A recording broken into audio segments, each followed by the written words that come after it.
السلام عليكم. ازيكم عاملين ايه؟ يا رب تكونوا بخير. انا افنان حبيب، فيديو جديد النهارده ان شاء الله، اتمنى ان هو يعجبكم.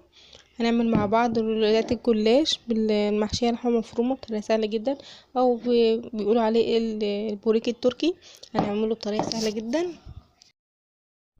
هيكون طري جدا معانا زي ما انتم شايفين وهش جدا. في ناس كتير بتعمل بالورق الجلاش حشوات حادقه بس بيكون معاها ناشف، احنا هنعمله وهيكون طري معانا جدا. وعشان يكون طري معانا هنعمله صوص كده حلو جدا نسقيه بيه او نشربه بيه، هيكون ده اللي هيخليه معانا طري. وهنلفه رول ونحطه في الصينيه زي ما انتم شايفين. اول حاجه معايا العصاق، معايا هنا نص كيلو لحمه مفرومه، ومعايا بصله كده متوسطه مش كبيره قوي ولا صغيره قوي، ومعايا ملح وفلفل وسبع بهارات او بهارات لحمه اي حاجه.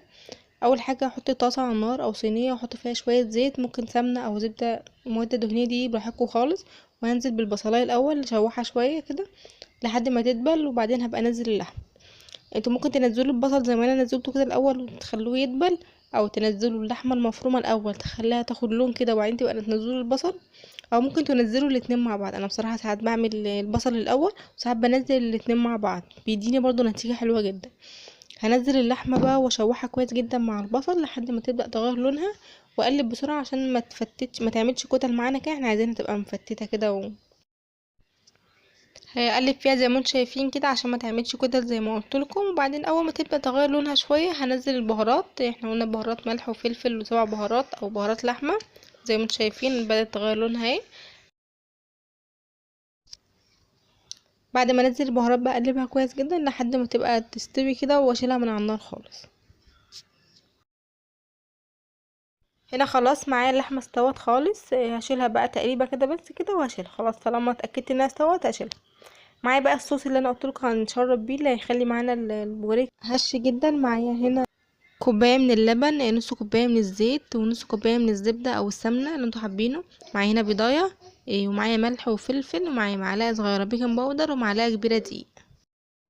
في بوله هحط اللبن والزيت والسمنه والبيض والتوابل كلها، واقلبهم كويس جدا عشان يختلطوا كلهم ببعض، والبيكنج باودر كله يختلط عشان البيكنج باودر ده هو اللي هيخلي معانا البوريك هش كده. وهخفقهم كويس جدا لحد ما كله يختلط زي ما قلت لكم، وهسيبهم على جنب لحد ما اجيب ورق الجلاش ونشوف هنعمل بيه ايه. اول حاجه جبت ورقه الجلاش وشفت هي كميتها قد ايه وقسمتهم ان انا هلف كل 3 ورقات هلفهم رول. اول حاجه جبت ورقه زبده وحطيتها وحطيت عليها اول واحده، عشان انا حطيت ورقه الزبده دي عشان تساعدني ان انا الف كويس. حطيت اول ورقه جلاش واسقيها كويس جدا، ادهنها كويس جدا بالصوص اللي احنا عملناه ده اللي قلت لكم ده اللي هيخليها معانا هشه كده وطريه. انا هنا زي ما قلت لكم استخدمت في كل رول 3، انتوا ممكن تزودوا كمان واحدة في كل رول تخليها 4 طبقات من الجلاش. طبعا ما بين كل طبقة هندهن كويس جدا جدا من الصوص دوت.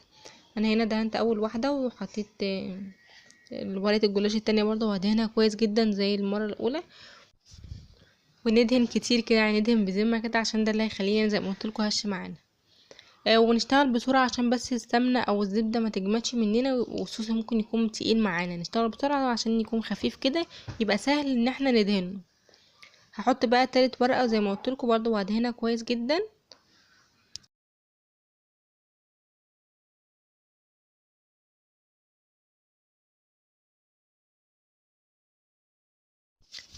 هنا وخلصت دهنت الورقة التالتة كويس جدا. هجيب بقى حشو العصاج اللي احنا عملناه وهحطه كده من على طرف الورقة الجلاش من الناحية العريضة شوية، مش من الناحية الطويلة، القصيرة قصدي، من الناحية الطويلة.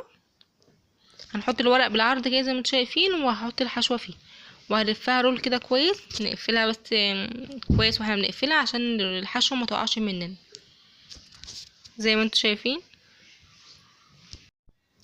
وهلفها رول زي ما انتم شايفين كده، واجيب بقى صينيه مدهونه زبده او زيت او محطوط فيها ورق زبده، بس انا هنا دهنتها زيت عشان دي بايركس مش هتلزق معايا ولا حاجه. واحطها كده زي ما انتم شايفين. وهكمل برضو بنفس الطريقه، هجيب 3 ورقات من الجلاش، كل ورقه هعملها كويس جدا بالصوص دوت. زي ما انتم شايفين لازم ندهن كويس جدا بذمه واحنا ما بين كل ورقه والتانية. زي ما انتم شايفين دهنت اول ورقه اهي، اجيب الورقة التانية برضو وادهنها كويس جدا، ونكرر بقى العملية كده، يعني 3 ورقات نعملهم كويس جدا في كل مرة.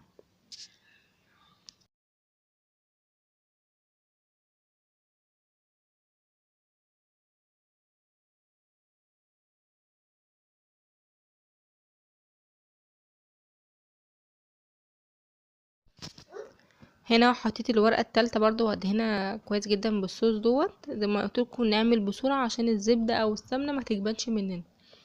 وهحط برضو حشو العصاج. انا هنا مثلا لو هتاخدوا بالكم، اول رول لما جيت احطه في الصينية قطعت منه حتة، فانا مكنتش عارفة مقاس الصينية على مقاس الجلاش بالظبط.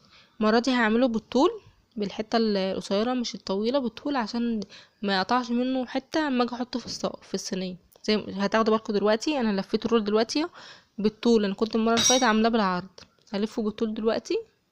بصوا انا هنا قطعت منها ازاي، انما لما لفتها بالطول كده جت على مقاس الصينيه بالظبط. فانتوا شوفوا حجم الصينيه بتاعكم وعشان تلفوا الرول على قدها.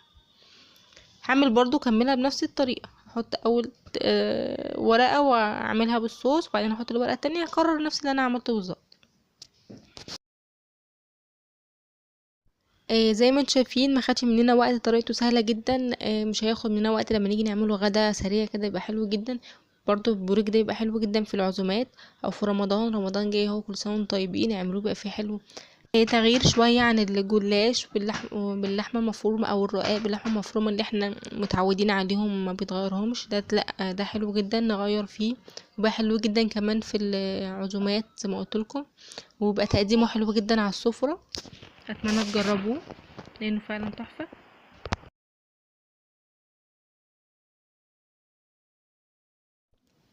هنا وخلصت كميه البوريك كله ولفيته وحطيته في صينيه زي ما انتم شايفين. هجيب بقى الصوص الباقي معايا هنا واوزعه كويس جدا فوق الصينيه، وفوق كل رول كده اوزع كويس جدا، وما بين كل الرولات دي لازم احط الصوص ده كويس جدا عشان ده اللي هيخليه طري، وهيدي كمان لون حلو جدا للبوريك من فوق.